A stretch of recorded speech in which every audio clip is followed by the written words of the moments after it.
오늘도 말씀을 통해서 큰 은혜 주실 줄로 믿습니다. 금주에는 여러분 행복 매뉴얼을 참고하시면 우리 태신자들을 위해서 해피레터 편지와 또 간단한 선물 또 기프트콘을 선물하는 그런 시간입니다. 여러분께서 단순한 이 실천사항을 잘 실천하셔서 태신자들을 반드시 초청할 수 있도록 여러분께서 해보시길 바랍니다. 앞뒤 좌우로 인사하겠습니다. 전도하면 행복해집니다. 모든 사람은 부담감이 다 있어야 되는데 선한 부담감을 가지고 전도하면 이 부담감이 나중에는 기쁨으로 변화되게 됩니다. 우리 앞뒤 좌우로 한 번 더 인사하겠습니다. 당신은 하나님의 보석입니다. 감사합니다. 여러분 추석 명절 잘 보내셨습니까? 저는 장염 걸려가지고 시급했다고 수요일에 설교를 했는데 하나님 은혜로 이제 많이 나았습니다. 너무 감사드리고 음식을 먹으니까 맛있더라고요. 어제 먹어보니까요. 그래서 우리가 음식을 소화시킬 수 있고 이렇게 걸어서 예배당에 나올 수 있고 예배 드릴 수 있는 것만 해도 하나님의 무한하신 은혜인 줄로 믿습니다. 감사한 마음으로 받으면 버릴 것이 없다고 했습니다. 오늘도 사모하는 마음으로 주의 종을 통하여서 주님께서 메시지를 주신다는 겸손한 마음으로 말씀 받을 때 큰 은혜 주실 줄로 믿습니다. 오늘 설교 제목 따라하겠습니다. 광야의 네 가지 은혜. 광야의 네 가지 은혜. 인생이 무엇인 줄 아느냐? 인생이 무엇인 줄 아느냐? 이부 성가대 반응 잘해주셔서 감사합니다. 여러분 승리가 무엇인지 아느냐 이 노래를 지금 좀 바꿔서 지금 불렀는데 여러분 인생이 무엇인가 비유를 할 때 성경에서 가장 많이 구약에서 드는 비유가 인생은 광야길이라는 것입니다. 여러분 실제로 신약의 고린도전서 말씀을 보게 되면 사도 바울이 우리 성도들의 인생길을 광야로 비유를 했어요. 그 출애굽하기 전에 430년 동안 이 애굽에 종살이하는 것에 대해서 바로 이것을 신학적으로 비유를 하면 출애굽이 그 역사적인 사건이 출마귀, 출지옥, 출제약으로 표현을 합니다.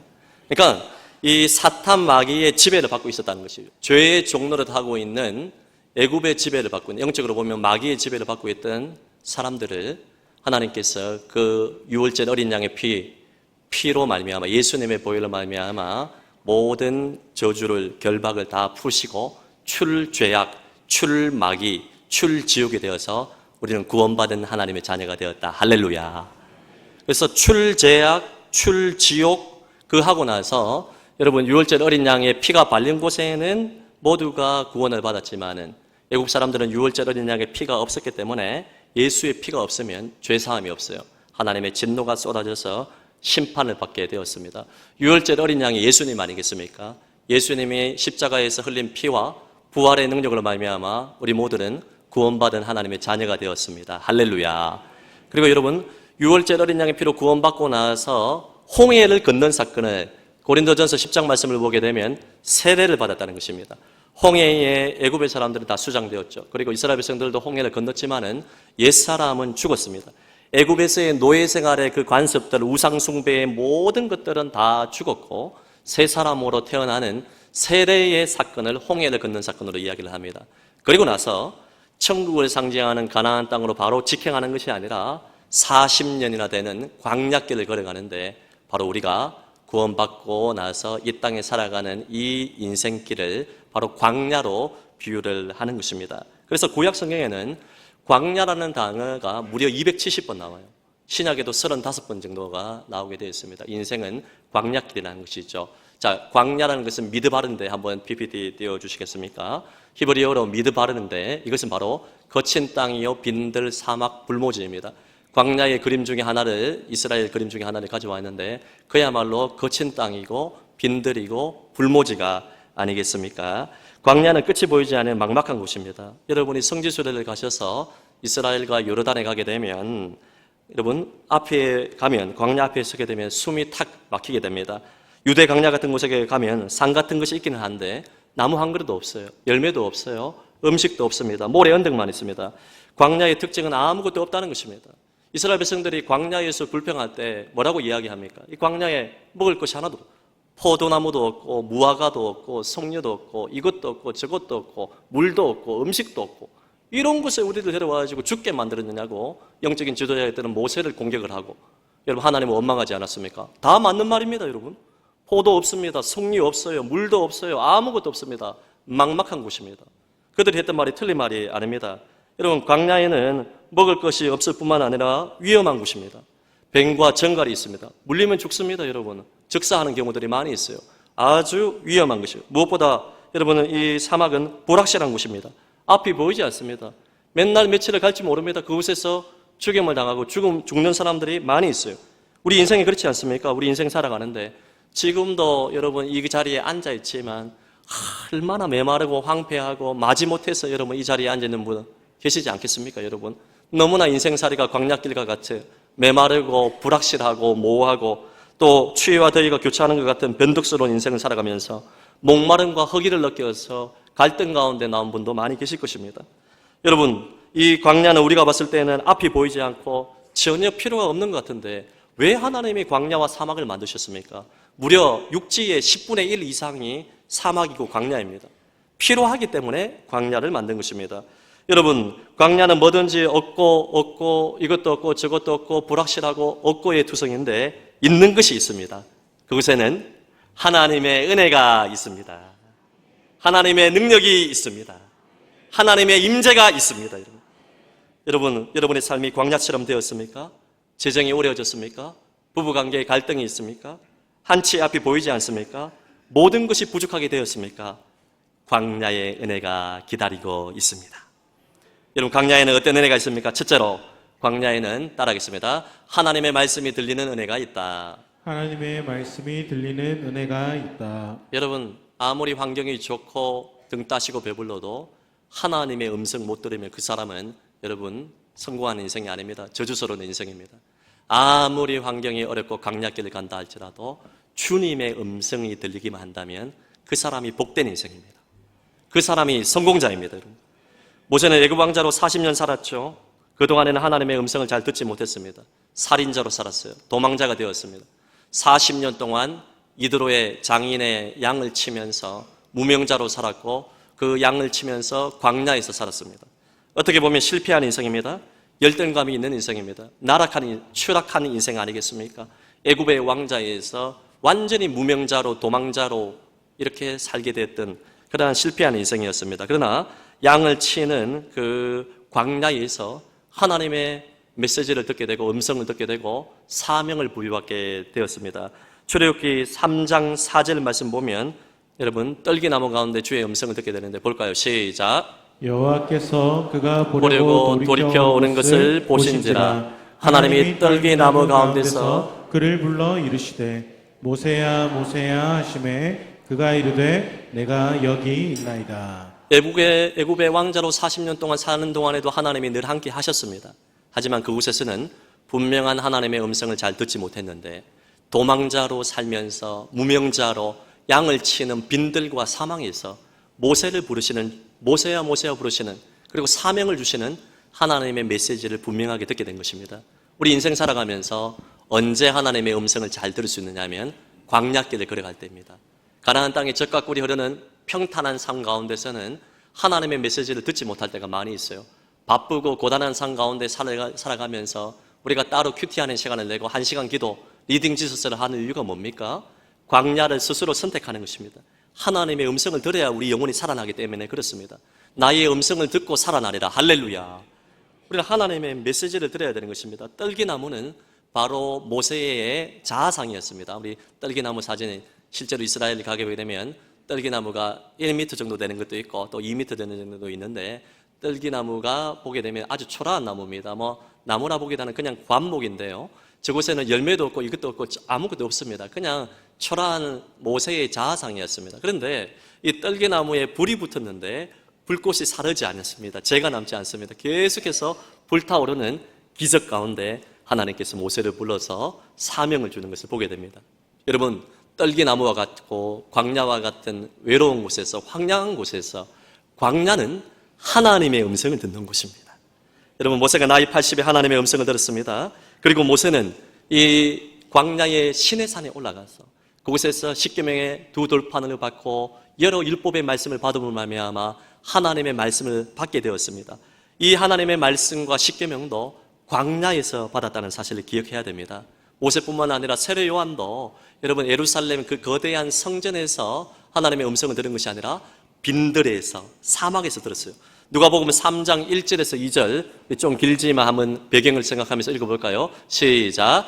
디베로 황제가 통치한 지 15해 곧 본디오 빌라도가 유대의 총독으로 헤롯이 갈릴리의 분봉왕으로 그 동생 빌립이 이두레와 드라고니 지방의 분봉왕으로 누사니아가 아빌레네의 분봉왕으로 안나스와 가야브가 대제사장으로 있을 때에 하나님의 말씀이 빈들에서 사가랴의 아들 요한에게 임한지라. 아멘. 빈들, 사막, 광야, 외로운 곳, 주목하지 않는 곳, 사람들의 인정을 받지 않는 빈들에서 하나님의 음성이 들렸다는 것입니다. 신기하지 않습니까? 로마의 디베로 황제에게, 권력자에게, 유명한 사람에게 말씀이 임한 것이 아닙니다. 사도신경에 고백하고 있는 여러분, 우리 본디오 빌라도에게 하나님의 음성이 들린 것이 아닙니다. 종교 권력을 가졌던 그 당시 최고의 사람들의 존경을 받았던 안나스와 가야바와 같은 대제사장으로 하나님의 말씀이 임하지 않았습니다. 빈들에서, 광야에서, 외롭고 황량한 곳에서 맥두기와 석증을 먹으며 하나님의 말씀을 묵상하고 있는 세례 요한에게 하나님의 음성이 들렸습니다. 여러분, 하나님의 음성을 듣기 원하십니까?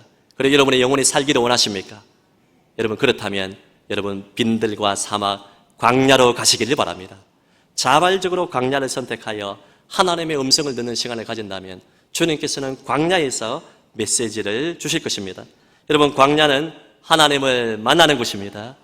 문명이 발달한 것도 아니에요. 핸드폰도 없고 먹을 것도 없고 이것도 없고 아무것도 없습니다. 하지만 여러분, 광야에는 하나님의 음성을 들을 수 있습니다. 그리고 바쁘고 얼마나 여러분 이 세상이 그냥 빠른 시대입니까? 스피드 시대가 아니겠습니까?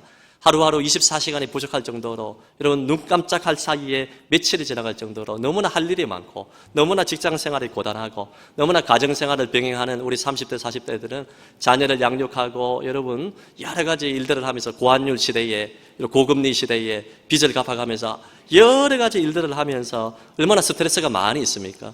그 많은 스트레스 가운데 여러분 어린아이로부터 시작해서 장년에 이르기까지 어르신에 이르기까지 얼마나 바쁜 시대를 살아갑니까?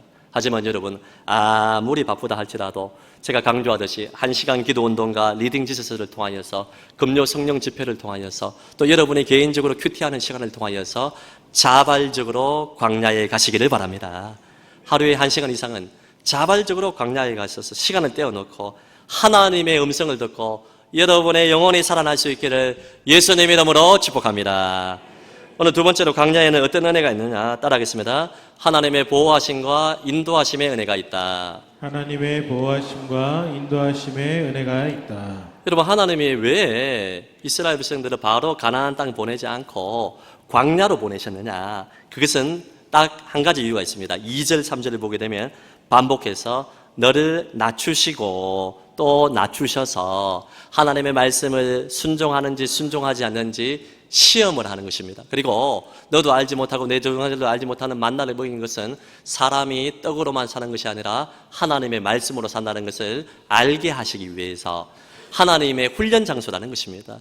여러분, 사람은 등 따시고 배부르면 교만해집니다. 그래서 하나님을 잊어버립니다. 내 힘으로 살아왔다고 이렇게 자만 가운데 살 때가 많이 있어요. 그러면 안 되지 않습니까?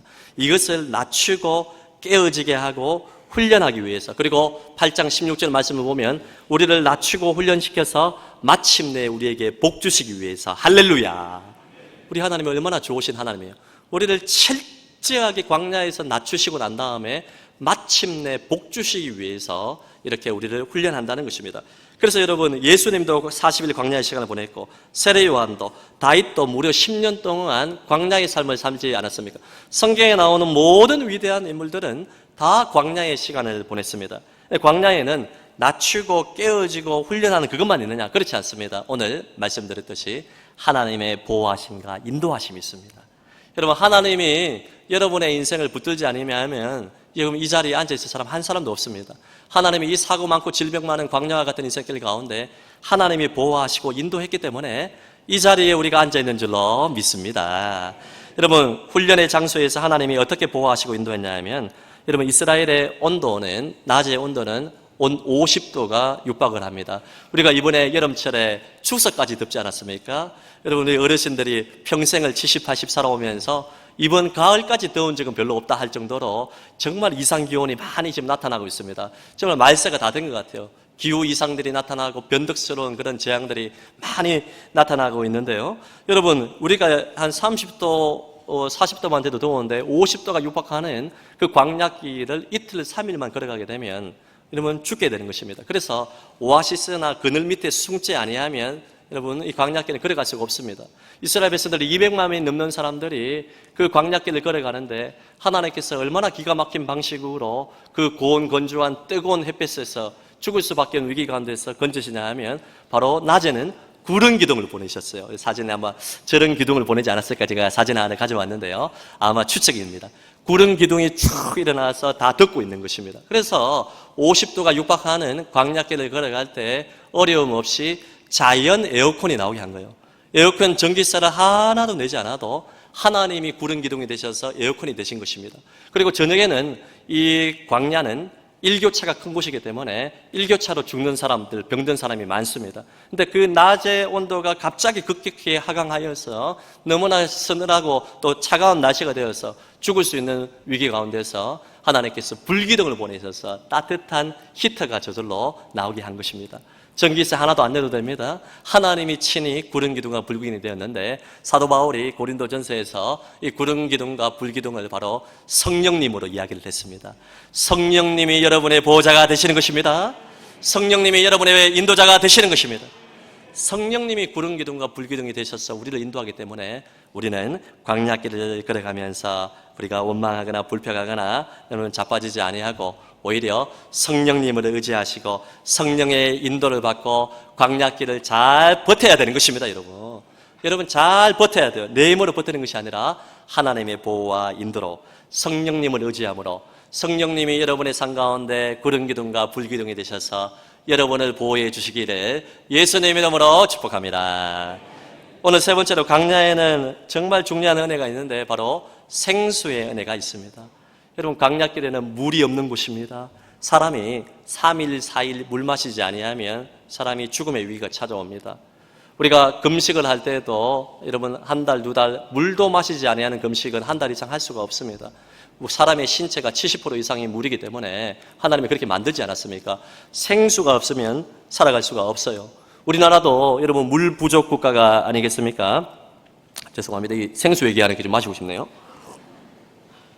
제가 어릴 때만 해도 제가 그렇게 나이가 많지 않은데 우리 어르신들 죄송합니다. 많지 않은데 제가 초등학교 때 이럴 때만 해도 저쪽에 뭐 사람들이 그러더라고요. 저 외국이나 유럽이나 미국은 물을 사서 먹는다 하더라고요. 무슨 에비앙이나 무슨 앙이나 막 있지 않습니까? 그래서 아이고 뭐 물을 왜 사서 먹어? 끓여 먹으면 되고 물을 그냥 마시면 되는 건데 전혀 이해를 못했어요. 근데 여러분 이거 요즘 어린 아이들이 다 이해하지 않습니까? 물값이 비쌉니다, 여러분. 물이요 우리나라도 물 부족 국가인데 이스라엘은 우리보다 더 심각한 물 부족 국가입니다. 그래서 물 때문에 시리아와 레바논과 싸우기도 하고 지금도 전쟁까지 일으킬 정도로 심각한 물 부족 국가입니다. 그래서 여러분 광야길을 걸어갈 때도 물이 없으면 오아시스 생수가 없으면 살아갈 수가 없는 것입니다. 우리가 성경 말씀을 보게 되면 예수님께서 선지자와 주의 종들과 가난하고 병든 자들을 향하여서 물 한 컵만 대접을 해도 주님께서 그것을 기억하시고 하늘에서 상급을 주겠다 잊지 않는다 말했잖아요. 왜 물일까 생각하는데 여러분 우리가 봤을 때는 물이 아무것도 아닌데 이스라엘 백성들에게는 유대인들에게 있어서는 물 한 컵이 생수입니다. 생명입니다. 너무나 고귀한 것입니다. 그래서 여러분 생수가 없으면 물이 없으면 그곳에 살아갈 수가 없습니다. 하나님께서 생수와 오아시스를 내리는 그런 은혜가 있어야 살아갈 수가 있는 것입니다. 다윗이 도망자로 10년 이상 살 때 광야에서 버틸 수 있었던 것은 오아시스 생수가 있었기 때문에 그렇습니다. 사해 바다 남쪽 지역의 건너편에 가면 엔게디 지역이라는 곳이 있습니다. 그 동굴 안으로 들어가면 그 누구도 찾을 수 없을 정도로 사울의 추적을 피해서 엔게디로 도망갔는데 엔게디 강야의 그 앞쪽에 보게 되면 오아시스 생수가 있어요. 한번 볼까요? 사진 한번 가져왔습니다. 자, 오아시스가 저기가 엔게디 강야의 입구 쪽에 있는 곳인데요. 사해 바다 건너편입니다. 저 생수가 있었기 때문에 이 다윗이 생수를 마시고 도망자로 살 수 있었고 그 동굴에 숨고 왔다 갔다 할 수 있었던 것입니다. 자, 그렇다면 여러분 이스라엘에는 한 500개 정도의 광야에 오아시스 생수가 있는데 오아시스와 생수를 발견하지 못하면 죽게 되는 것입니다. 자, 이 앵기디샘을 제가 사진으로 보여드렸는데 광야 속에 있는 오아시스와 이 생수를 신약 시대에 우리가 적용을 해보면 저와 여러분에게 생수는 뭐냐? 바로 예수님이 생수이십니다. 할렐루야. 예수님을 먹고 마셔야 돼요. 살과 피를 먹고 마시는, 주님의 인육을 먹는다는 것이 아니라 주님을 먹고 마시고 주님의 임재 가운데 있어야죠. 주님의 옷자락을 붙들어야죠. 주님 안에 거하고 주님의 말씀 안에 거해야지 우리는 생수를 마실 수 있고 광야에서 살아갈 수 있다는 것입니다. 두 번째는 예수님이 요한복음 7장에 말씀했듯이 여러분 성령님이 바로 생수이십니다. 사랑하는 성도 여러분, 성령님을 먹고 마시기를 바랍니다. 성령님을 인정하고 환영하시기를 바랍니다. 성령님이 바로 우리의 생수가 되는 것입니다. 세 번째는 교회가 바로 저와 여러분의 모임인 그리고 여러분 성안교회, 지역교회 모든 교회가 바로 생수입니다.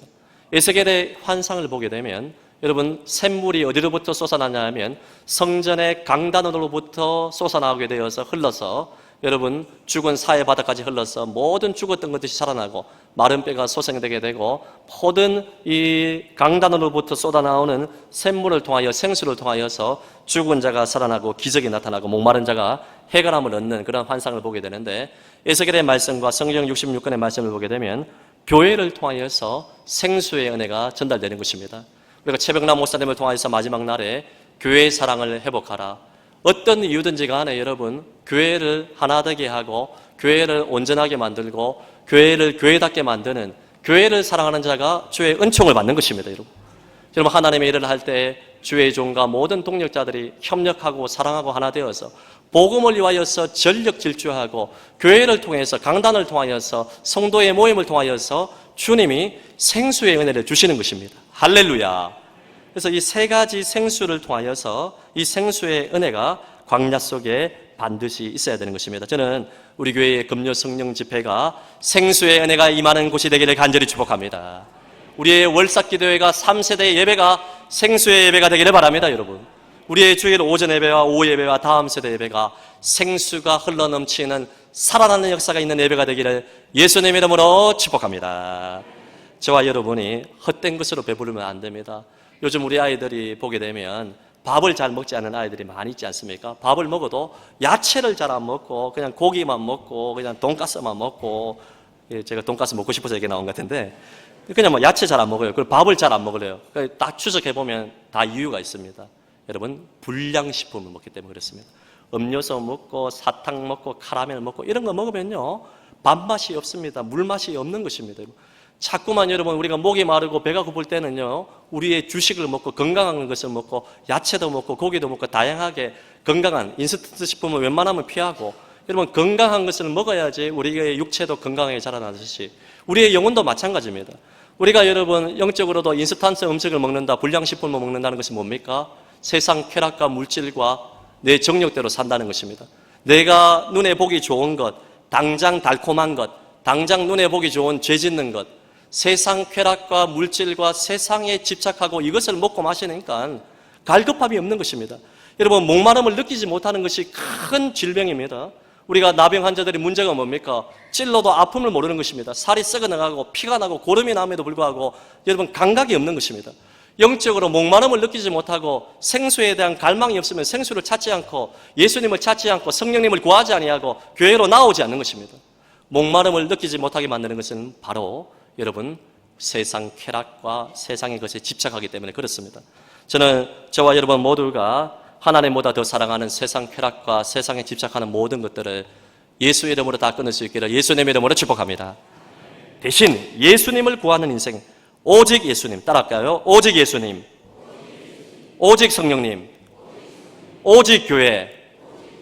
여러분 이 세 가지만 찾고 구하면서 여러분의 삶 가운데 여러분의 가정과 교회와 또 여러분의 자녀들 가운데 생수의 은혜가 광약들 가운데 차고 넘치기를 예수님 이름으로 축복합니다.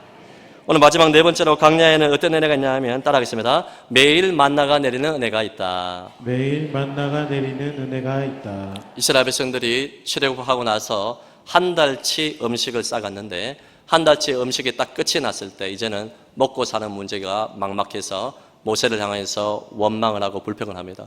여러분, 모세가 무슨 잘못이 있다고, 무슨 일만 있으면 영적인 지도자에게 가서 원망, 불평, 탓을 합니다. 다 맞는 말입니다. 그런데 모세가 어떻게 해결해 줄 수가 없는 것입니다.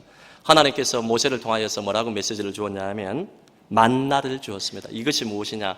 꿀 섞은 과자와 같은, 꿀까베기 같은 그 과자와 떡을, 이 양식을 하늘로부터 쏟아지게 해 주셨습니다.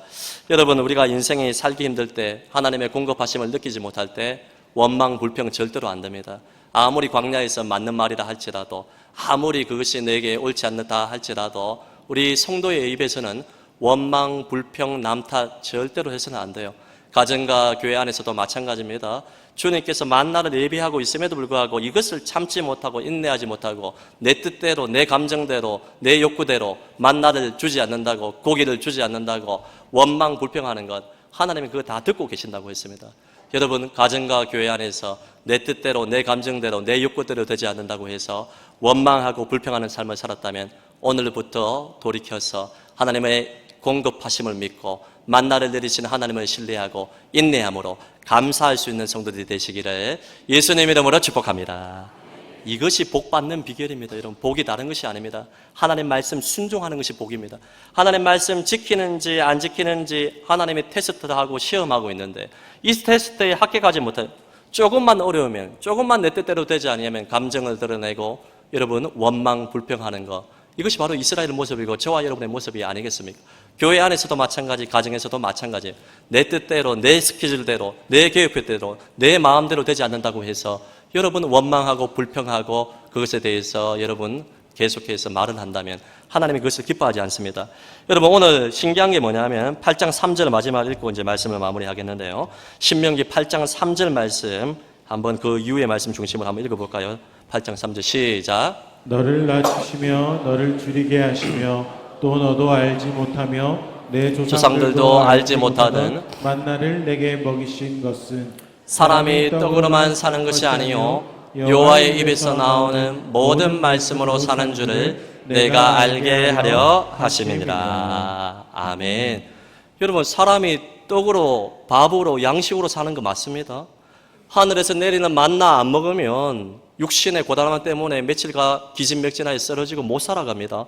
만나 먹고 사는 거 맞습니다. 근데 여러분, 이것이 주는 메시지가 뭡니까? 만나를 내리신 분이 누구라는 것입니까? 하늘 문을 열고 만나를 내리신 분은 하나님이십니다, 여러분. 그러므로 결론적으로 사람이 떡으로 사는 것이 아니라 떡을 주시는 하나님으로 인하여 사는 것입니다, 여러분. 여러분이 직장 생활을 하고 사업을 하고 자녀를 키우고 가정 생활을 하고 교회 생활을 할 때 내 능력으로, 내 지혜로, 내 근면성실로 내가 월급을 받고 내가 사업을 해서 이득을 취하고 내 지혜로, 내 수완으로 살아왔지. 아닙니다, 여러분. 그 모든 사업의 수단과 건강과 직장과 가정과 교회의 교우들을 허락하시는 분은 하나님이십니다, 여러분. 하나님이 여러분 한 번만 탁 건드리면요, 우리 아무것도 못합니다. 제가 추석 때 장염 걸렸다고 얘기했잖아요. 자랑하는 게 아니고. 이게 저는요, 소화를 잘하는 스타일인데 하나님이 위를 한 번만 딱 건드리니까요, 아무것도 못하겠습니다. 의욕이 하나도 안 생깁니다. 이게 몸이 조금만 아파도요, 여러분, 하나님이 우리의 오장육부를 한 번만 살짝만 1%만 건드려도요, 우리 아무것도 못합니다, 여러분. 여러분이 잘나서, 여러분이 탁월해서, 내가 머리가 좋아서, 내가 좋은 집안에 태어나서 아닙니다, 여러분. 하나님이 이 모든 것 허락해 주었어요. 할렐루야. 그래서 사람이 떡으로 사는 것이 아니라 하나님이 안 계시면 아무것도 안 해요. 여러분, 지금 부귀 영화를 누리고 있습니까? 하나님이 한번 익히면 후 부시면 아무것도 아닙니다. 욥을 보십시오. 모든 것 다 갖췄지만 하나님이 한번 손대시면 그 모든 계획 속에서 손을 댔지만은요, 아무것도 아닌 게 인생입니다. 그래서 사람은 떡으로 사는 것이 아니라 하나님의 입에서 나오는 모든 말씀으로 산다. 이것이 바로 매일 만나를 내리시는 공급하시는 하나님의 은혜로 산다. 할렐루야. 말씀의 결론을 맺도록 하겠습니다. 여러분, 얼마나 감사해요.